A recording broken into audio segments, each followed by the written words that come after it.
You're not broken. You're being rebuilt by grace. What if everything you thought was broken in you wasn't broken at all? What if the silence, the delay, the detour were never signs of failure, but divine blueprints in disguise? See, the world teaches you to hide your scars, to pretend you're okay, to keep it all together. But grace doesn't operate like the world. Grace doesn't fix. Grace rebuilds. And it never starts with applause. It starts in the quiet, in the hurt, in the place where your voice shakes and your prayers feel unanswered. That's where silent redemption is born. This isn't about motivational quotes or surface-level healing. This is about spiritual awakening that touches the soul, emotional healing that rewires your patterns. It's about looking at your pain and finally understanding. This didn't destroy me. It delivered me. You're not being ignored. You're being restructured, brick by brick, heart by heart, breath by breath. And in today's episode, we're going to walk through the truth no one ever told you. God's silence isn't absence. It's architecture. The beauty of divine reconstruction. Not every pain is destruction. Some pain is divine demolition, meant to clear space for something sacred to rise. That's what silent redemption feels like. Right when you think everything's falling apart, God's already laying the groundwork for your healing journey.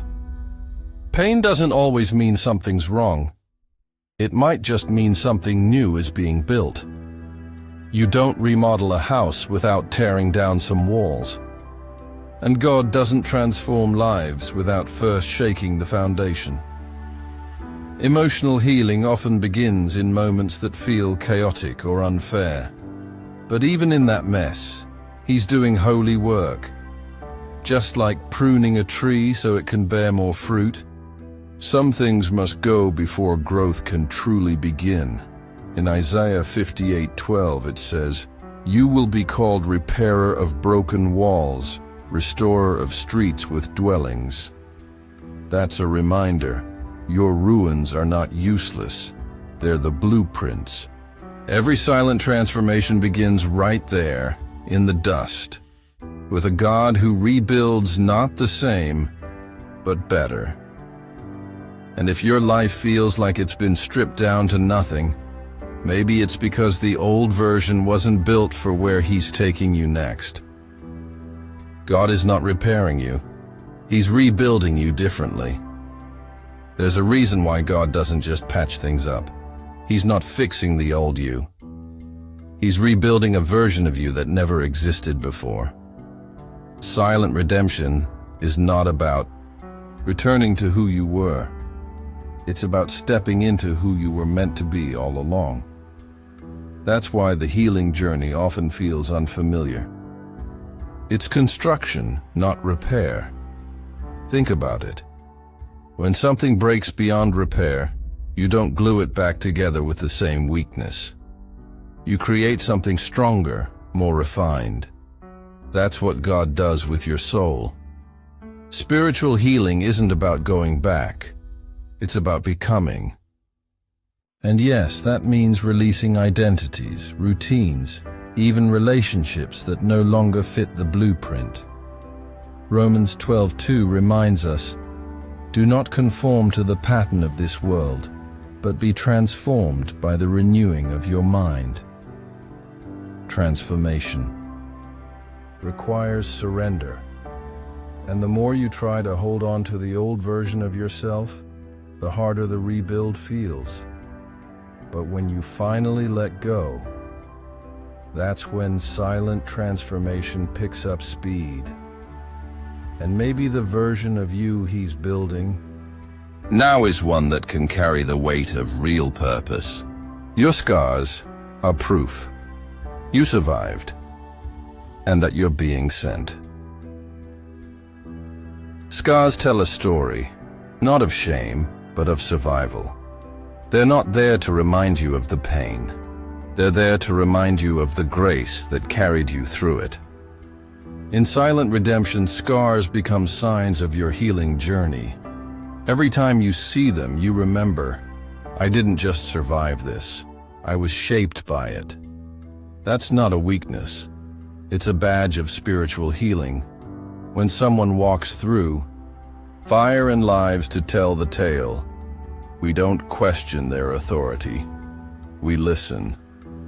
Your scars give you a voice others can't ignore. That pain you thought disqualified you? It might just be the exact reason God is sending you now. Faith and redemption often rise from the very wounds we tried to hide. But God has a way of turning your hidden pain into public purpose.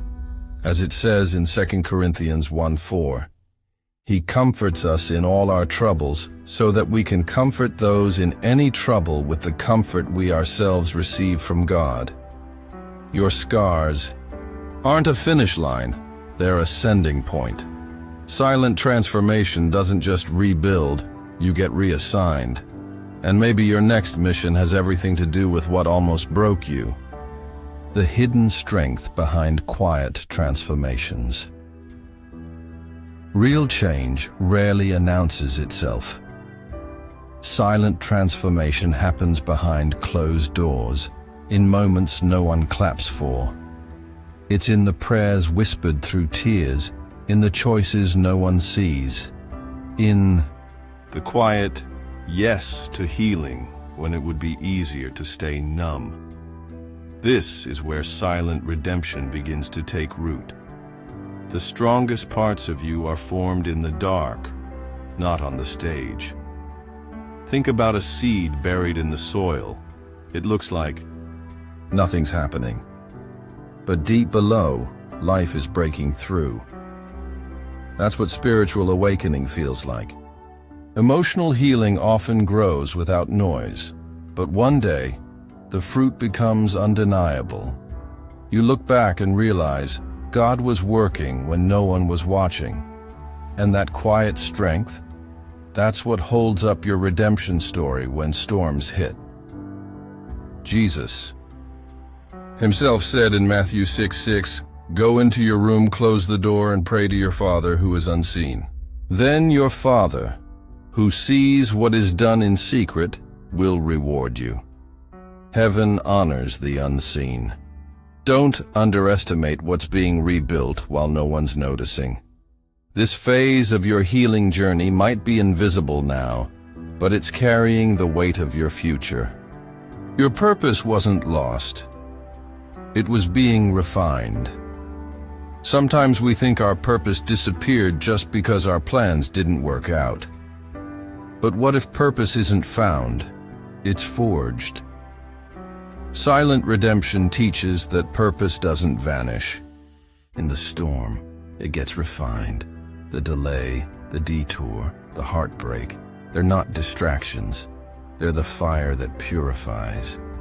This is the season when the healing journey becomes personal, not just painful. Refining takes time and heat. You don't get pure gold without going through the fire. That's what God is doing in your silent transformation. He's not scrapping the plan. He's deepening it. Maybe what you saw as failure was actually training. Maybe the silence wasn't punishment. It was preparation. And maybe your purpose was never missing. It was just maturing. As Proverbs 17:3 says, "The crucible for silver and the furnace for gold, but the Lord tests the heart." What feels like delay might be divine design. That calling on your life, still there, just being shaped to carry more than you imagined. And if you've been wondering where your redemption story went, maybe it was never lost. Maybe it was underground, waiting to rise refined. You're not broken. You're being rebuilt by grace. So, now that you've heard all this, what are you going to do with your ruins? Are you still trying to tape them back together? Or are you finally ready to hand them over to the only one who rebuilds with eternal purpose? You see, silent redemption doesn't ask for perfection. It just asks for surrender. The kind of surrender that says, God, I don't understand this, but I trust you're doing something in it. Because maybe, just maybe, the silence was never about delay. It was about design. Maybe this isn't the end of your story. Maybe it's the foundation of something sacred, something strong, something the world needs to see. If this spoke to you, don't keep it to yourself. Share your story in the comments. Hit that subscribe button and turn on notifications. Because your healing journey is just getting started.